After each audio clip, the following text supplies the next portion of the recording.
Halo, Assalamualaikum warahmatullahi wabarakatuh. Selamat pagi semua. Kali ini di podcast pesantren mahasiswa Biadikal Khair.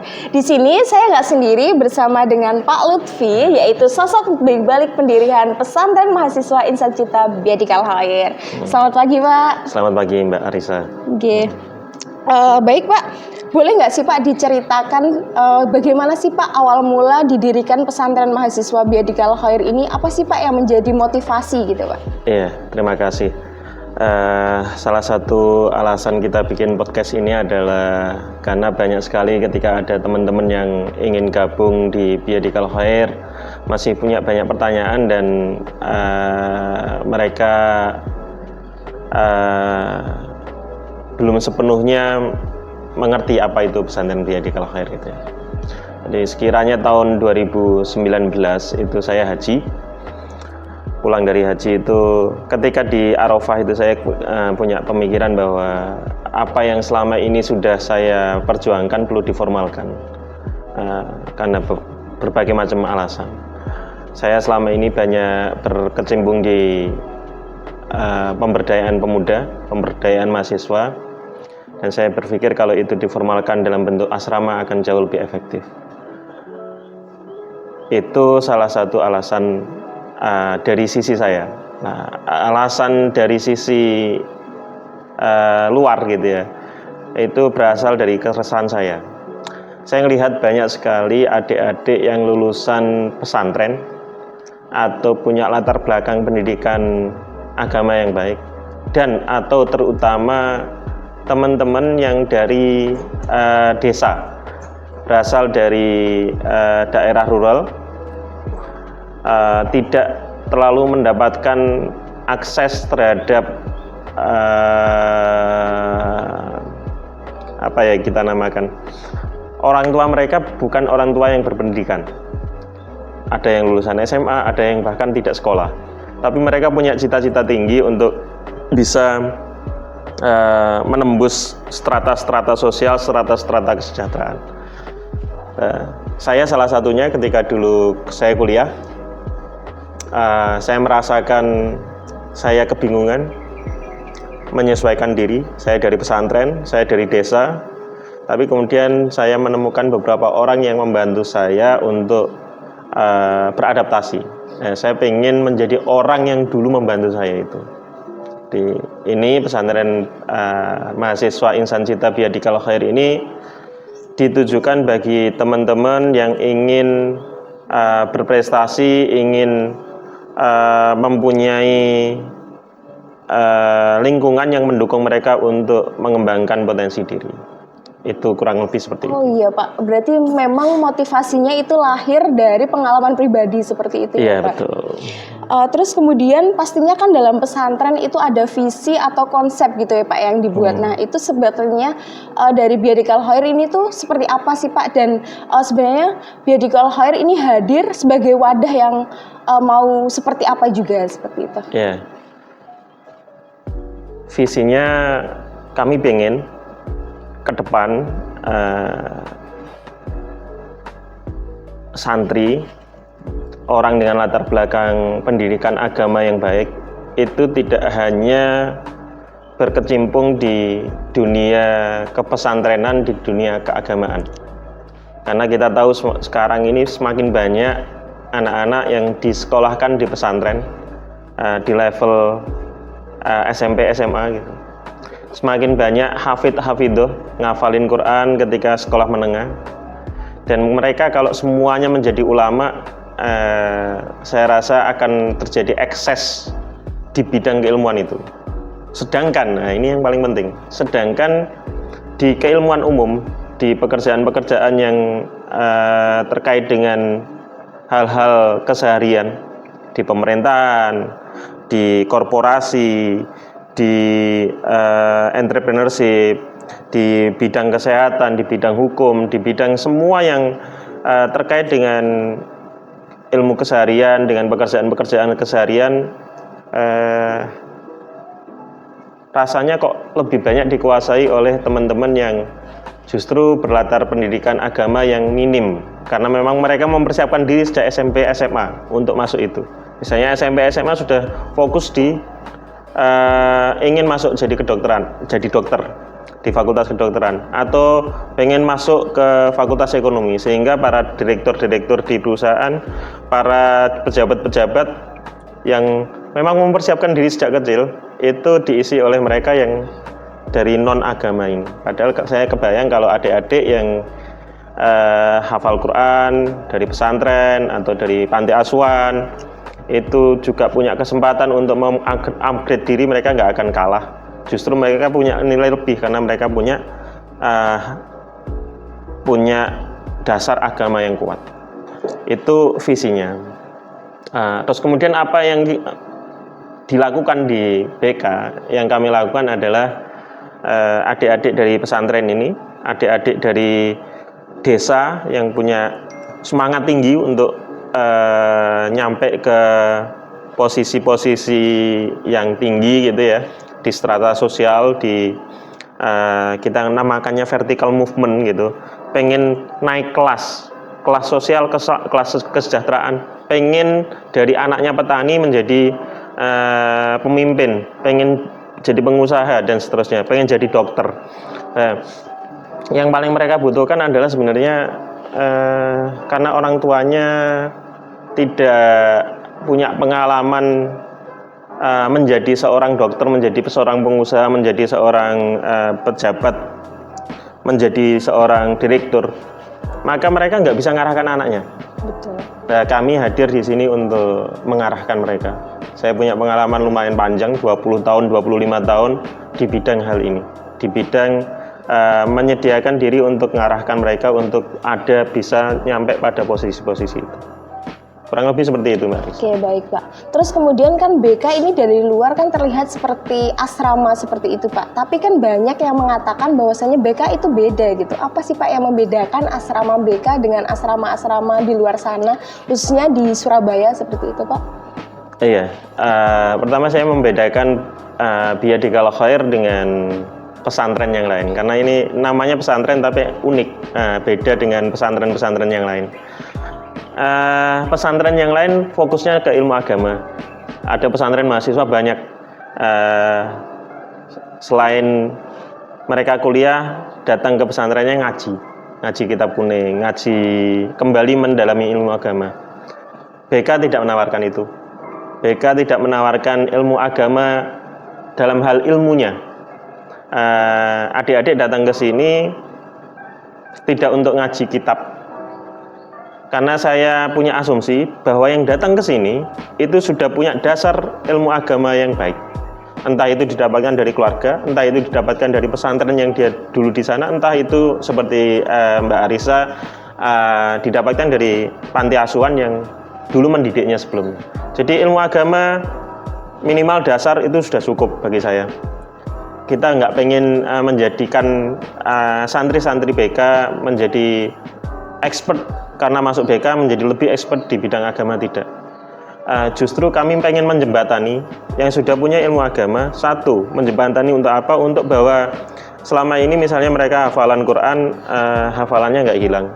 Dengan apa? Dengan punya komunitas, dengan mereka tidak terpapar oleh pergaulan yang lebih bebas di luar yang membuat mereka kesusahan untuk yang biasanya sholat malam jadi nggak sholat malam, yang biasanya sholat duha menjadi nggak sholat duha, yang biasanya baca Quran jadi nggak baca Quran.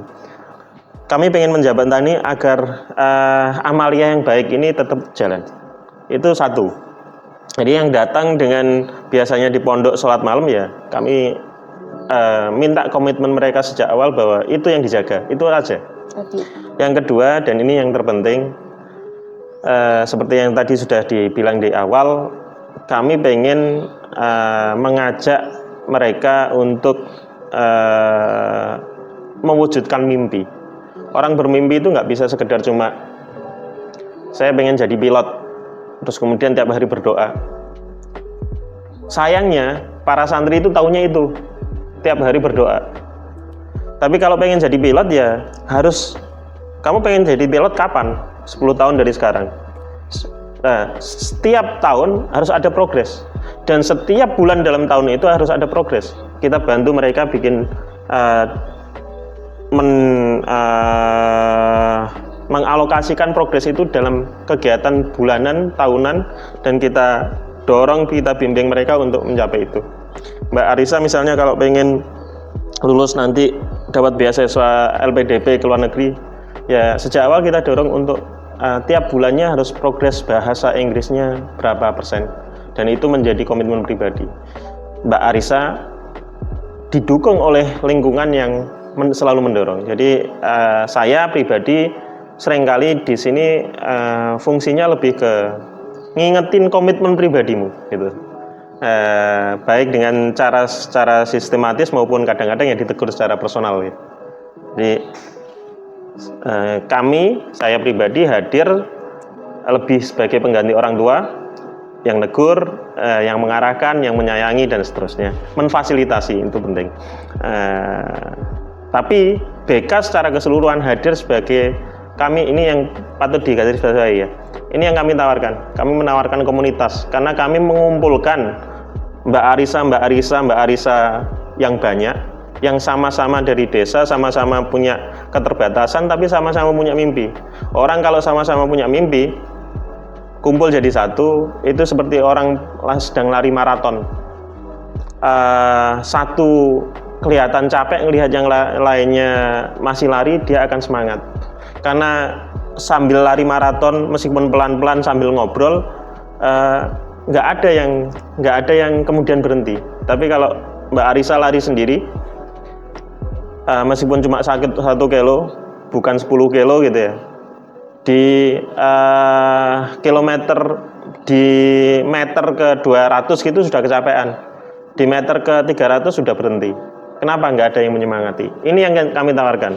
Sama-sama pengen maju, sama-sama punya mimpi, dikumpulkan jadi satu, sama-sama punya komitmen, saling menyemangati. Itu yang ditawarkan oleh BK. Oke, Pak. Berarti memang komunitas ya Pak yang ditawarkan seperti itu. Pak, ngapunten, untuk ini kan banyak ya Pak yang nanya melalui chat pribadi maupun DM seperti itu Pak. Bagaimana sih Pak cara masuk atau persyaratan masuknya di BK itu seperti apa? Pada dasarnya kami tidak punya persyaratan formil apapun.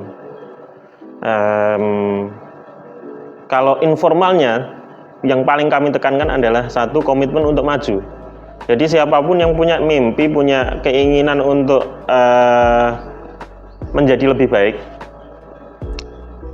boleh datang ke sini. Dan yang akan saya tagih komitmennya. Jadi saya nggak peduli latar belakang sebelumnya seperti apa. Ada beberapa asrama gitu ya, harus ketua OSIS, harus punya CV yang bagus, harus ini itu. Enggak. Saya melihat ke depan, seberapa besar dia berkomitmen untuk menjadi lebih baik. Saat ini dan masa lalu nggak penting. Kalau syarat formilnya mungkin ya karena ini pesantren mahasiswa ya harus mahasiswa gitu. Jadi nggak ada syarat formil, datang ke sini bawa komitmen untuk membawa dirinya menjadi lebih maju, itu persyaratan utamanya. Yang lain teknis itu ya di sini kan ya ada beberapa aturan, misalnya kalau pagi hari harus subuh harus di sini. Nah, itu teknis lah, bagian dari komitmen tadi gitu. Setelah masuk menjadi bagian gitu Pak. Pak, di BK itu kan ada yang namanya santri asrama dan non asrama. Itu boleh dijelaskan lebih lanjut nggak sih Pak? Itu apa yang membedakan gitu? Sebenarnya pada blueprint kami ketika mendirikan pesantren ini ya, harapannya semuanya nanti bisa asrama. Tapi saat ini karena satu dan lain hal gitu, dan memang lebih efektif kalau tinggal di asrama. Karena satu dan lain hal kami masih mentolerir untuk teman-teman yang karena berbagai macam alasan tidak tinggal di asrama, tapi tetap punya komitmen untuk maju. Komitmen untuk maju itu apa? Ya datang, nanti ketika datang, alurnya itu gini Mbak Arisa. Datang, kasih data diri melalui kurikulum VT gitu, terus kemudian kasih motivation letter, itu cerita kenapa kok pengen gabung, terus kemudian wawancara mendalam, deep interview. Di deep interview ini nanti kita lihat seberapa besar komitmennya dia. Nah, termasuk dia punya komitmen apa. Komitmen itu macam-macam ya, komitmen di bidang akademis, komitmen di bidang apa yang ingin dicarinya, termasuk komitmen secara spiritual. Karena kurikulumnya BK ini kurikulum yang individual banget. Misalnya Mbak Arisa datang ke saya, ya saya tanya, biasanya punya amalan apa yang dilakukan harian gitu, dan ke depan pengen ngejar apa, dan saya pengen yang biasa sudah dilakukan itu tetap dilakukan. Misalnya biasa sholat malam, saya pengen itu yang menjadi komitmen pribadi antara Mbak Arisa dengan saya. Itu yang membayar saya, itu SPP-nya. Ya, kalau ikut saya itu nggak boleh dilepas itu ya. Itu kurikulum spiritualnya. Bisa jadi saya tambah, bisa jadi saya kurangi, tergantung dengan seberapa besar saya melihat potensi yang ada di masing-masing individu itu. Demikian juga untuk yang lain, untuk akademis misalnya, dia pengen lulus sebagai mahasiswa yang cum laude gitu, ya berarti harus belajar sekian jam, apa yang harus dipelajarinya, dan seterusnya. Itu dimasukkan ke, nanti di awal kita minta mereka bikin kurikulum bagi mereka pribadi, dan itu dilakukan tiap semester dan dievaluasi tiap semester, dan berkesempatan untuk konsultasi baik ke sesama teman, tiap minggu kalian ada circle check, atau berkonsultasi kepada senior, kalian punya banyak senior di sini, atau kalau misalnya dibutuhkan, kami menyediakan diri tiap hari Kamis dan Senin untuk datang ke saya, cerita apa problemnya, dan atau misalnya di luar hari itu ketemu di asrama, cerita problemnya apa, dan nanti itu akan kami arahkan. Jadi Pak Lutfi, kalau dari Pak Lutfi sendiri itu sebenarnya apa sih Pak yang diharapkan dari para santri ini? Ada target, hak atau kewajiban khusus gitu Pak buat para santri untuk tinggal di sini gitu, atau mungkin bergabung bersama BK gitu? Iya, target kewajiban khusus tidak ada. Saya kembali ke yang tadi di awal. Saya akan melihat seberapa besar komitmennya untuk menjadi lebih baik. Dan itu saja yang akan saya tagih. Kita ini komunitas, kita ini ya jamaah. Maka yang saya harapkan adalah ketika ada orang datang, orang itu tidak mengurangi, tapi nambah. Nambah apa? Nambah semangat jamaah itu. Nambah apa? Nambah kebaikan dari jamaah itu dengan kebaikan yang dia tambahkan. Nambah apa? Nambah warna yang ada di dalam. Nambah ilmu karena saling berbagi. Tidak mengurangi apa ya? Mengurangi itu gini. Ada orang datang karena dia tidak punya komitmen gitu. Misalnya sholat subuh, karena sholat subuhnya dia males-malesan, akhirnya nulari yang lain untuk juga males-malesan. Nah, ini namanya ngurangi. Jadi ini komunitas itu basisnya ya harus saling mempengaruhi dalam hal positif. Yang diharapkan adalah pengaruh positif itu. Pengaruh positif itu didapatkan dari apa? Didapatkan dari komitmen tadi. Makanya screeningnya adalah komitmen untuk menjadi lebih baik. Kalian pengen menjadi lebih baik, kalian pengen menjadi mahasiswa yang lebih baik, menjadi orang yang lebih baik, datang ke BK. Kita sama-sama berusaha menjadi lebih baik. Tapi kalau kalian pengen mendapatkan fasilitas, pengen mendapatkan ilmu yang kalian belajar dari saya dan seterusnya, kayaknya, atau pengen mendapatkan pengen mendapatkan ya mungkin karena beasiswa gitu, kami nggak menawarkan itu, meskipun gitu ya semua yang di sini ya saya berusaha. Kalian nggak punya apa, Mbak Arisa nggak punya laptop ya saya carikan gitu ya. Mbak Arisa kira-kira kekurangan mentor di bidang akademis, saya carikan. Tapi itu bukan bagian dari janji saya. Itu biarlah bonus, jadi bonus gitu aja. Ya. Gitu. Kemudian Pak, di asrama atau beasiswa itu kan biasanya ada kontrak atau durasi gitu Pak. Kalau di BK sendiri yang bisa dikatakan lulus sebagai santri BK itu yang seperti apa Pak? BK ini unik. BK ini komitmen seumur hidup. Tujuan akhirnya adalah kita husnul khotimah bareng-bareng, amin. Sekali masuk ya jadi bagian dari kafilah bersama yang kita nanti tujuan akhirnya ya bareng-bareng di surga gitu. Sehingga pertama ya sampai nanti lulus pun kami tetap berjejaring. Santri-santri BK yang sudah lulus, yang sudah bekerja, tetap ada pembinaan, tetap ada ketemuan, ngobrol-ngobrol, hahaha mungkin, tapi menjaga silaturahmi dan berjejaring saling menyemangati. Jadi teman-teman yang sekarang sudah alumni BK kan lumayan ya. Iya. Ada yang di Mandiri, ada yang di BSI, ada yang di OJK, ada yang di macam-macam. Mereka misalnya ada di lembaga investasi terkenal gitu. Mereka tetap berjejaring dan tetap kita melakukan pembinaan. Untuk apa? Mimpi itu kan bukan hanya sekedar 5 tahun ke depan, tapi bisa jadi 20-50 tahun ke depan. Tapi pengen alumni BK misalnya ada yang jadi direktur BSI nantinya, meskipun sekarang baru jadi ODP gitu ya, direktur Mandiri, Bank Mandiri gitu ya, atau direktur atau gubernur BI. Kita sangat ingin mewujudkan itu, dan kita nggak bisa lulus dilepas, itu nggak bisa. Jadi ini komitmen seumur hidup. Nanti saya meninggal nggak tahu kapan, semoga dalam waktu yang lama gitu. Ya saya sangat berharap yang mensolati salah satunya Arisa. Demikian juga kalau Arisa punya keluarga dan punya anak dan seterusnya, ya paling nggak saya ikut mendoakan anaknya. Ini komitmen seumur hidup untuk sama-sama maju bersama, untuk sama-sama berusaha untuk husnul khotimah bersama. Husnul khotimah yang seperti apa? Husnul khotimah yang memberi manfaat bagi orang lain,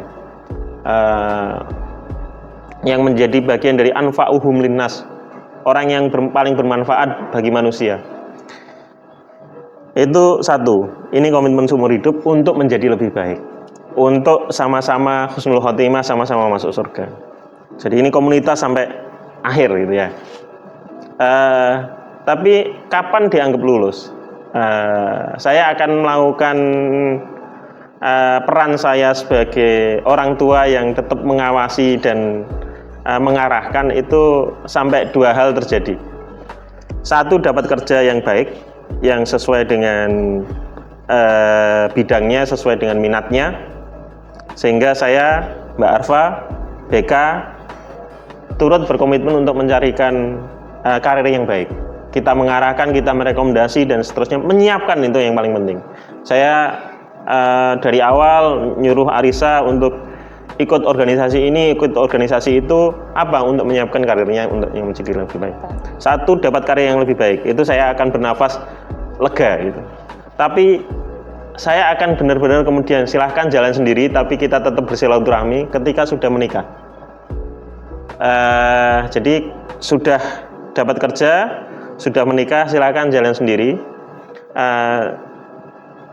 Karena apa? Karena menikah itu bagi saya separuh pekerjaan. Saya sudah investasi waktu saya untuk Arisa selama 4 tahun atau 5 tahun, ikut mikirin, ikut membina, gak dibayar. Tapi terus suatu ketika Arisa ngasih undangan pernikahan dengan seseorang yang saya nggak tahu, saya nggak kenal, sama saja saya menginvestasikan waktu itu. Saya investasi, terus kemudian investasi itu saya lempar ke orang yang saya nggak kenal, yang saya nggak tahu itu akan menjadikan Arisa lebih baik apa enggak. Maka sampai Arisa menikah, saya akan ikut mendoakan, ikut mengarahkan. Once Arisa sudah ada di tangan orang yang kira-kira baik, kira-kira bertanggung jawab, saya bisa fokus ke adik-adiknya Arisa. Arisa silakan jalan dengan suaminya yang akan meneruskan tongkat estafet itu. Gitu. Pak, siap. Ya. Pak, kalau Pak Lutfi sendiri kan dosen UNER ya Pak, apakah untuk BK ini khusus mahasiswa UNER atau seperti apa Pak? Karena banyak banget Pak ini pertanyaan yang disampaikan oleh teman-teman. Ya, saya dosen di Fakultas Ekonomi Universitas Airlangga, sehingga teman-teman kebanyakan dari sana karena kenal saya di sana. Tapi BK tidak terbatas hanya untuk mahasiswa UNER. Yang sedang ngambil video ini Mas Fitra dari PENS ITS. Ada teman-teman di sini mulai banyak yang dari UPN, ada yang dari UINSA, macam-macam. Saat ini kami terbatas untuk yang di Surabaya. Di luar Surabaya kami belum mempunyai resource untuk jarak jauhnya. Ya, status mahasiswa di Surabaya, monggo silahkan datang, kita perbesar komunitas ini, saling mempengaruhi untuk menjadi lebih baik, saling berkomitmen untuk menjadi lebih baik, bareng-bareng menggapai ridho Allah, bareng-bareng berkafilah menuju surga. Pak, siap. Untuk BK sendiri Pak, apakah ada jam malam gitu Pak? Karena ini banyak banget juga pertanyaan dari teman-teman. Karena sebagai mahasiswa kan biasanya nugas sampai malam, kadang rapat sampai malam kayak gitu Pak. Ada nggak Pak jam malamnya gitu? Kalau teman-teman yang di asrama itu kewajibannya satu, sholat subuh berjamaah di sini. Saya selalu menekankan ke adik-adik bahwa yang kalian dapatkan di kelas itu tidak lebih dari 10% bekal yang akan kalian butuhkan ketika kerja. 90%-nya dari mana? 90%-nya itu lebih dari interaksi kalian di luar, itu belajar berorganisasi, belajar ikut lomba, ikut pengalaman-pengalaman internasional, dan berbagai macam yang di luar kelas. Maka kalau ada adik-adik yang aktif di organisasi, saya justru dorong itu.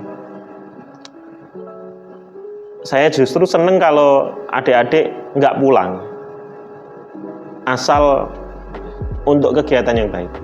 Dan kita saling mengawasi. Bukan hanya saya yang mengawasi. Arisa kalau lagi kira-kira punya kegiatan yang tidak inline dengan goals-nya, saya akan segera tahu. Nggak tahu, saya alhamdulillah kadang-kadang feeling, kadang-kadang ada yang ngasih tahu. Ya, saya ngawasi gitu. Tentunya saya arahkan, saya tegur. Jadi aturan di BK itu bukan aturan-aturan formal, bukan aturan-aturan yang terkait dengan jam 10 atau jam 9 harus di asrama, enggak, tapi lebih ke aturan-aturan yang bidomir gitu ya, bizauk, bilkolbi.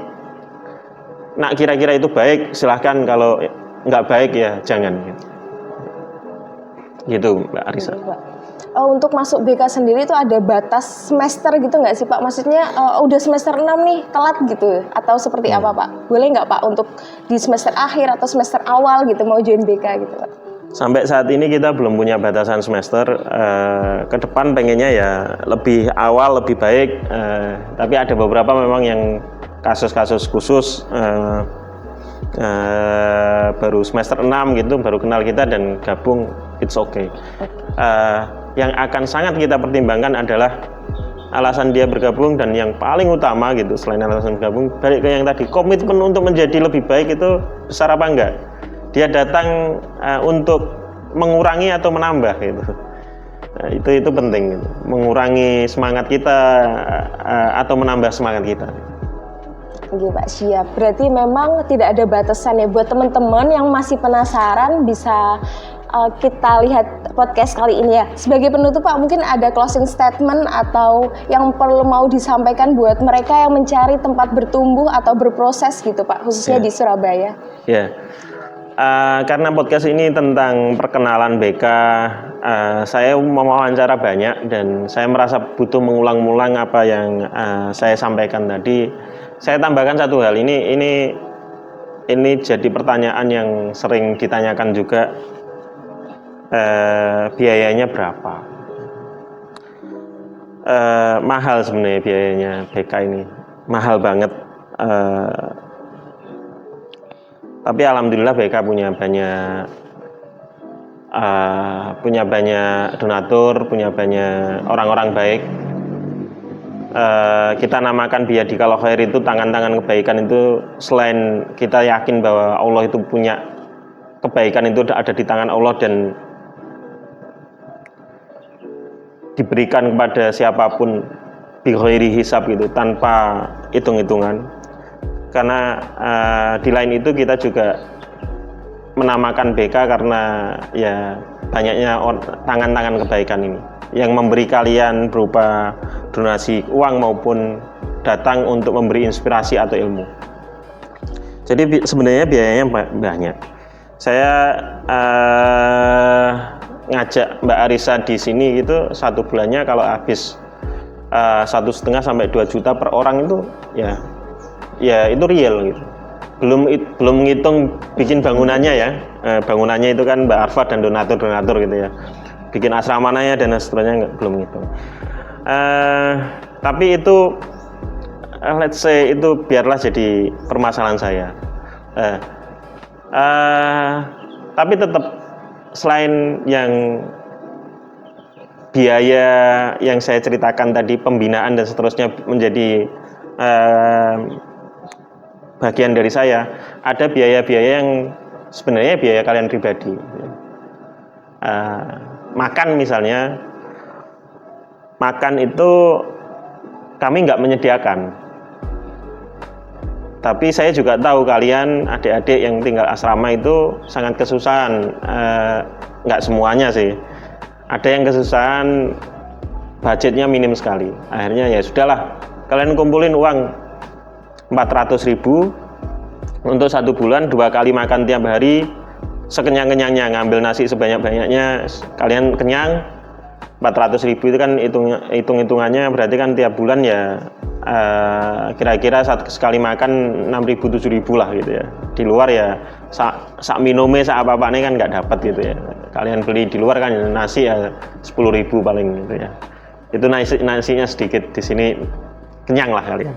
Jadi ada biaya uang makan 400.000. Itu non profit, saya nggak ngambil apa-apa, itu dikelola untuk kalian. Dan ada biaya pemeliharaan fasilitas, misalnya untuk listrik, air, itu 150.000 per orang. Jadi per bulannya di asrama itu 550.000. Itu untuk teman-teman yang dari kalangan yang nggak mampu.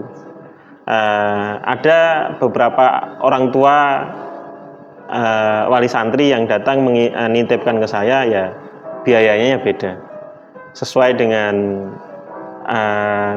yang saya bilang tadi. Ada yang bayar 1 juta per bulan, ada yang lebih gitu, ada 1.500.000 per bulan. Itu mereka yang memang mampu. Uangnya tak pakai apa? Uangnya tak pakai untuk subsidi silang gitu. Jadi Mas Fitra yang sedang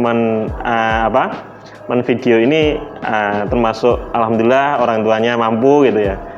Mas Fitra justru mensubsidi teman-temannya. Ada teman-teman yang lain, Mbak Isa gitu ya. Ibunya senang sekali ngirim beras ke sini. Ya kita pakai bersama gitu. Di satu BK non profit. Kita tidak ngambil profit, tapi karena memang ada kebutuhan pribadi kalian dan seterusnya, kita kelola sedemikian rupa agar itu balik ke kalian sendiri. Yang lain adalah kalau nggak punya uang gimana? Ya tenang, uang itu bukan yang utama di sini. Teman-teman banyak yang di sini ya setelah kita ngobrol, kita tahu latar belakang keluarganya dan seterusnya. Datang di sini ya sudah setahun, 2 tahun nggak bayar apa-apa gitu ya, tenang aja. Kenapa? Tetap tagihannya berjalan. Tapi saya yakin teman-teman yang di sini semuanya nanti punya masa depan yang baik. Kalau sekarang belum bayar uang makan, makan aja. Nanti kalau sudah kerja, kalian bayar itu, boleh dicicil, boleh bersama-sama, dan uang itu akan saya pakai untuk adik-adik kalian. Jadi ya, teman-teman yang memang datang karena benar-benar terkendala biaya, datang aja, nggak apa-apa. Asal itu menjadi masalah utama kalian ya, kita pikirkan bersama-sama lah. Ini bukan bagian dari janji, enggak. Saya nggak menjanjikan itu, tetap yang kami janjikan adalah komunitas. Tapi fasilitas dan seterusnya ya kita pikirkan lah. Yang saya bilang tadi bonus gitu. Termasuk ini penting juga Mbak Arisa, kita punya program beasiswa. Iya. Beasiswa prestasi.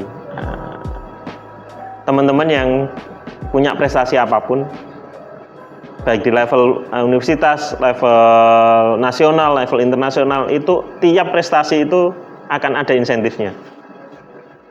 Termasuk menjadi ketua organisasi, itu juga ada insentifnya. Dan itu ada tarifnya. Nanti bolehlah kita diupload di itu ya, atau nanti Mas Fitra diedit, ditaruh di video ini. Uang itu dari mana? Uang beasiswa itu. Jadi kalian gerak dulu, kalian berprestasi, kalian dapat uang. Uang itu dari donatur kami, yang kedua dari alumni-alumni yang sudah lulus. Alumni-alumni yang sudah lulus itu mereka mengumpulkan zakat profesi mereka yang cuma 2,5% itu. Kalau gajinya 10 juta berarti cuma 250.000. Kalau gajinya 1 juta berarti ya cuma 25.000 gitu ya. Itu dikumpulkan bareng-bareng, dipakai untuk mensubsidi adik-adiknya. Siapa yang berprestasi biar lebih semangat lagi berprestasi. Jadi, itu yang ada di kami, bagian dari komitmen kami untuk menjadi lebih baik bersama. Saya kan juga pengen menjadi lebih baik. Kalau bagi saya menjadi lebih baik itu ya manfaat bagi orang lain. Manfaat bagi orang lain itu manfaat bagi kalian. Nah, kalian kan juga pengen menjadi lebih baik. Peran kalian adalah mahasiswa menjadi lebih baik itu ya berprestasi. Kita sama-sama pengen menjadi lebih baik. Saya melakukan peran saya, kalian melakukan peran kalian. Mari bareng-bareng insya Allah menggapai ridho Allah. Itu Mbak Arisa. Iya Pak, terima kasih. Wow, luar biasa ya podcast pertama kita pada pagi hari ini. Terima kasih banyak Pak Lutfi. Semoga apa yang sudah disampaikan Pak Lutfi tadi menjawab semua pertanyaan dari teman-teman, khususnya di DM Pesma Biadikal Khair. Buat kalian yang masih penasaran bisa komentar di podcast ini ya. Bisa disampaikan pertanyaannya seperti itu. Terima kasih banyak Pak Lutfi. Nanti disampaikan pertanyaannya di komentar dan kita coba jawab di podcast selanjutnya. Ya betul. Baik, izin kita sudahi ya Pak podcast kita pada pagi hari ini. Dari BK kita belajar, dari BK tumbuh kita tidak sendiri. Bersama komunitas yang sadar, mimpi dan makna bisa saja lebih pasti. Sekian, saya Arisa di sini dengan Pak Lutfi, pamit undur diri. Sampai jumpa di podcast selanjutnya. Wassalamualaikum warahmatullahi wabarakatuh. Terima kasih Arisa. Oke.